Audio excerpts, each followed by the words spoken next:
అంటే అయితే ఏంటి అతను ఇప్పుడు ఇన్ఛార్జ్ ఎవరైనా కానీ ఒక పార్టీకి నాయకత్వం వహిస్తున్నప్పుడు కష్ట సుఖాలు ఉన్నప్పుడు కూర్చుని కలుపుకోవాలి అనేది మరి మా అభిప్రాయం. మాకు తెలిసిన నాయకత్వం లేదు, విడతీయాలి, విభజించాలి, ఆడిదా ఈడిదా, నేను పెద్ద పుడింగు, ఆర్థికంగా నాకు ఎంత ఉందో తెలుసా, ఎంత ఉంటే ఏంటే బాబు, జోబులో 2 లక్షలు ఉన్నాయనుకో, కట్ట తీసి ఖర్చు పెట్టే దమ్ము ఉండాలి. ఉన్నాయని చెప్పుకోకూడదు. జోబులో డబ్బు ఉందనుకో తీసి ఖర్చు పెట్టి ప్రజలకి, కార్యకర్తలకు కష్టసుఖాలు చూడు. మహానాడికే బస్సులు వేయలేదు, మహానాడికే తీసుకెళ్ళలేదు. ఆ నలుగురికే పరిమితం అవుతాం మనం. ఆ నలుగురికే కొట్టాలి భజన. ఆ నలుగురు, ఆ కారు కన్నా బోర్డు ఏమో ఇంత పెద్దగా ఉంది గొడవ. కానీ అవన్నీ ఎలా ఉంటాయంటే, అది మేము కారుకి సైరన్ వేయం, అదే మా సైరన్లు మళ్ళీ ఎలా ఏలాడటం, తప్పుకోండి అండి, ఎవడో ఉన్నాడు అక్కడ, తప్పుకోండి అంటారు. ఇవన్నీ డ్రామాలు. ఈ డ్రామాలకి ఎవడో అట్రాక్ట్ అవడు. ప్రజల్లోకి తిరిగి ప్రజల కష్టాలు తెలుసుకుని ప్రజల కోసం నిలబడి 100 కేసులు వచ్చినా కూడా భయపడకుండా ఉన్నవాడే నాయకుడు నా దృష్టిలో. ఇలాంటి లఫుట్ పనులు అవి చేసి లేదా ఆడియో రికార్డింగ్ ఉంది ఇది ఉంటామని భయపడం. మీరు అన్న ప్రశ్న మొన్నటి చూసా. 2029లో కూడా కూటమి ప్రభుత్వం ఇలానే ఒక కుటుంబంగా ఉండి భక్తుల బలరామకృష్ణ గారే పోటీ చేస్తాడు, పోటీ చేస్తారు. అర్థమవుతుందా? 29లోని భక్తుల బలరామకృష్ణ గారే శాసనసభ్యుడు. నేను ఈరోజు డేట్ చెప్తున్నాను, రాసుకోండి. ఇష్టమైనా నష్టమైనా, మనకి యాక్టింగ్ రాదు. లక్ష్మీ నరసింహస్వామి ఆలయం దగ్గర ఉండి ఇక్కడ చెప్తున్నాను.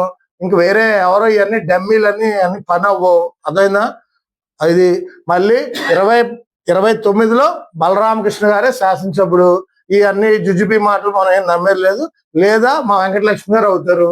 34లో కూడా ఒకవేళ 34లో విభజన అంటూ జరిగితే ఏంటి మీరు అన్నారు చూసారా, అప్పటి వరకు ఇక్కడ ఉంటే ఇలా నట్టేట ముంచి ఇలాంటి డ్రామాలు ఇంకా ఎన్ని చేస్తాడో చూసి మొన్న ఏదో పెడుతున్నారు. మీరు అన్నారు కదా నోటీసులు ఎందుకని, మేము వాడే మెడిసిన్ లో తేడా వచ్చిందేమో అంట. మేము మెడిసిన్లు వాళ్ళు పెట్టినవి మీకు చెప్తున్నాను నోటీసులు. మేము ఎటువంటి పిచ్చి పోస్టులు పెట్టినా మేము రియాక్ట్ అవ్వం. అదైందా? ఏదో మమ్మల్ని ఉసుగొల్పి మళ్ళీ మా పైన గుడ్డ కాల్చి మొహం మీద వేసేసి తుడుచుకోండి అంటే తుడుచుకోండి, తిరిగి కాల్చిన గుడ్డే వేసిన కాల్చేస్తాం. అది దాంట్లో ఎటువంటి తీవ్రంగా హెచ్చరిస్తున్నా. బొడ్డు బొక్కలోడికి ఆడి బ్యాచ్ కి మొన్నటి వరకు వయసుకి గౌరవం ఇచ్చి అన్నాగన్నా అన్నాం. నాటకాలు ఆడితే చూస్తూ ఊరుకోం. మీకు ఎంత ఉందో మాకు అంతే ఉంది. మేమేం చేతగానాలం కాదు. మా కెపాసిటీని ఏమి మీరు తక్కువ అంచనా వేస్తే ఒక్కటే క్లియర్గా చెప్తున్నాను, మా వెనకాల ఉన్న ఆ శక్తి మా పెద్ద మనిషి కానీ మీకు తెలుసు, గేట్లు ఎత్తి అతను క్రమశిక్షణతో ఉండమన్నాడు కాబట్టి అన్ని మూసుకుని కూర్చున్నాం. వన్స్ గేట్ ఎత్తాడు అనుకో భయ్యా, పెద్దాపురం దాటి కాకినాడ ఉప్పటి బీచ్ లో పరిగెడతారు. ఆయన కమిట్మెంట్ తో ప్రజలందరికీ తీసుకొచ్చి ఇతనే మీ కొత్త నాయకుడిని పరిచయం చేసినందుకు నీ రుడా ప్రమాణ స్వీకారోత్సవంలో ఆయన ఫోటో పెట్టడానికి నీకు అహంకారం అడ్డొచ్చినప్పుడే నీ పత్రం మొదలైందని,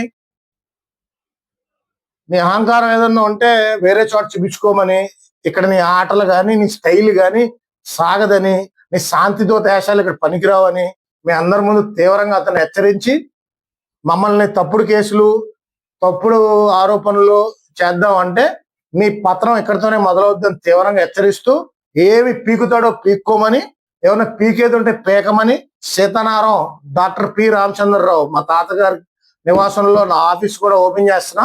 సీతారాం ప్రజలందరికీ కూడా కోరుకుండా ఎలా అందుబాటులో ఉన్నానో వారంలో 2 రోజులు అక్కడ అందుబాటులో ఉంటాను. ముందు ప్రజలకి మేము ఇచ్చిన మాట ప్రకారం ఉచిత విమాన ప్రయాణ సౌకర్యం పెందుర్తి సేవా సమితి తరపున విద్యకి వైద్యానికి ప్రజలందరినీ ఆదుకుంటామని తెలుగుదేశం పార్టీని బలోపేతం చేసి మీరు అడిగినట్టు కార్యకర్తలు అందరూ కాళ్ళ ఎగరేసుకుని నేను తెలుగుదేశం పార్టీ సభ్యత్వం చేసుకున్నాను అని చెప్పే రోజు త్వరలో తీసుకొస్తానని మేము అందరి ముందు చెప్తూ, ఇలాంటి డ్రామాలు ఆడితే తోలు తీస్తామని, దేనికి భయపడమని. సరే, ఇందాక మీరు అడిగారు కదా ఎవరో వెళ్ళి అమరావతికి వెళ్ళి ఫిర్యాదు చేసాం ఏమన్నారు, అది ఇందాక చెప్పండి. అది కూడా అమరావతికి వెళ్ళి ఫిర్యాదు చేయరు, టీ దాకా వచ్చేస్తారు ఓ ఫోటో దిగి. ఏమని ఫిర్యాదు చేస్తారు సార్? ప్యాకాట్ ఆడేసి పోలీసులతో దౌర్జన్యం చేసామని ఫిర్యాదు చేస్తారా? లేకపోతే మేము ప్యాకాట్ ఆడి దొరికిన పోలీసు వాడి మీద రౌడీ షీటర్ గట్టి తిరగబడ్డాడో, లేదా మండలం అంతా బెల్ట్ షాపులు పెట్టుకుని మందు అమ్ముకుంటాం ఎక్కువ రేటుకి, 10 రూపాయలు ఎక్కువ రేటుకి వైన్ షాప్ లో మందు అమ్ముతున్నాం అని ఫిర్యాదు చేస్తారా? లేకపోతే ఏ పర్మిషన్ లేకుండా పరుపుల ఫ్యాక్టరీ పెట్టేసుకుని పక్కన పచ్చటి పొలాలని నాశనం చేసేసి మొత్తం కలుషితం చేసేసి పర్మిషన్ అయ్యి ఫిర్యాదు చేస్తారా? లేకపోతే ఓ రౌడీ షీటర్ గారికి గ్రామ కమిటీ అధ్యక్షుడు ఇచ్చారని, రౌడీ షీటర్కి ఎవరైనా గ్రామ కమిటీ అధ్యక్షుడు ఇస్తారా సార్? ఎక్కడైనా నీకు అంత ప్రేమ ఉంటే షీట్ దించాడు మీద. ఆ రౌడీ షీటర్ గారు పెట్టిన పోస్టులు కూడా నేను ఎప్పుడో చూశాను, పేర్లు పెట్టి పిచ్చి పిచ్చి ఆడే మహిళలు పెట్టాడు. తొక్కి నారదేస్తాను రౌడీ షీటర్ గడిది. అదేదో రౌడీ షీటర్ అంటే భయపడతాను అనుకుంటున్నాడేమో, దొన్నపోతులో పరిగాడు. నోరు అదుపులో పెట్టుకుని పిచ్చి పిచ్చి పోస్టులు పెడితే రౌడీ షీటర్లకు అది భయపడమని ఆ పెద్ద మనిషి కానీ మా గేట్లు ఎత్తాడా, మాకన్నా పెద్ద రౌడీ ఉండడని మీ అందరికి వివరిస్తూ, దమ్ము ఉంటే వైకాపా వాళ్ళని విమర్శించుకోమను, నాకుందా దమ్ము. వైసీపీ వాళ్ళని కానీ, ఇక్కడ ఏ బ్లేడ్ బ్యాచ్ వాళ్ళని కానీ, అదే శాంతిదూతను వచ్చాలని బ్లేడ్ బ్యాచ్ అనమను. వైకాపా వాళ్ళని ఎక్కడైనా మా పార్టీ నాయకుడిని కానీ, లోకేష్ గారిని కానీ పల్లెత్తి మాట అంటే అడ్డుగోడగా నిలబడిపోతాం. అంతేగాని వ్యక్తిగత సొంత ప్రయోజనాల కోసం ఆర్థికంగా లాభపడడానికి బెల్ట్ షాప్లు పెట్టుకుంటాం, లేకపోతే మందు ఎక్కువ రేటుకి అమ్ముతాం, ప్యాక్ ఆడుకుంటాం, డాన్సులు ఎంతాం, ఈ సంస్కృతికి నీకు ఇవన్నీ కుదరవు అని సొంత ఇంట్లో కూడా అక్కడ ఆ ఏరియాలో కూడా తన్నారు. ఇక్కడ కూడా అద్దెకి వచ్చినప్పుడు వివరంగా ఉండాలి. నీకు ఎవరు ఇచ్చారు రెంట్కి? ఇక్కడ ఒక ఓనర్ ఖాళీ చేసి ఇచ్చాడు కదా, నువ్వు ఓనర్కి మర్యాద ఇవ్వడు. మనం అప్పుడప్పుడు కొంతమంది మనం ఇల్లు రెంట్కి ఇచ్చామనుకో, ఓనర్కి ఎదురు తిరుగుతుంది. అబ్జర్వ్ చేశారా మీరు? అలా ఇటు ఓనర్కి ఎదురు తిరుగుతాం అనుకున్నాడు అనుకో, తోలు తీస్తాం. దాంట్లో ఎటువంటి సందేహం లేదు. నేను చెప్పిన అన్ని వాస్తవాలు ప్రమాణ పూర్తిగా. ప్రపంచంలో శ్రీ పెందుర్తి వెంకటేష్ గారు మా నాన్నగారి కన్నా నాకు ఎవరు ఎక్కువ కాదు. ఆ వ్యక్తిని నేను దేవుడితో సమానంగా చూస్తాను. ఇవన్నీ కూడా నేను మా నాన్న మీద ప్రేమతోనూ ఆయన అడుగుజాడల్లోనే వెళ్తానని మా నాన్నగారిని కానీ, మా కార్యకర్తలు కానీ, మమ్మల్ని కానీ ఏం అనట్లేదు అని చెప్పి పిచ్చి పిచ్చి పోస్టులు పెడితే దవడపల్లి రాలిపోతాయని మేము పెడితే మమ్మల్ని లాభలేమనండి. వాళ్ళు దీనికి ఆజ్యం పోసింది మొట్టమొదటి వాళ్ళు. ఆ రౌడీ షీటర్ గడికి అంత ప్రేమ ఆడి మీద ఉంటే రౌడీ షీట్ తీయించుకోండి.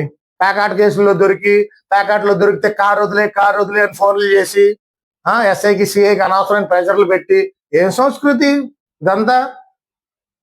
సో మా తండ్రి గారి మీద ఉన్న ప్రేమతో, గౌరవంతో మేము చెప్పిన అన్ని పచ్చి నిజాలు. మేము అబద్ధం అని కానీ మీరు అనుకుంటే డిపార్ట్మెంట్ వాళ్ళు కానీ తప్పుదో పట్టించిన వాళ్ళని వాళ్ళు ఖచ్చితంగా చర్యలు తీసుకోవాలని ఈ అవకాశం ఇచ్చిన మీ అందరికీ కూడా ధన్యవాదాలు.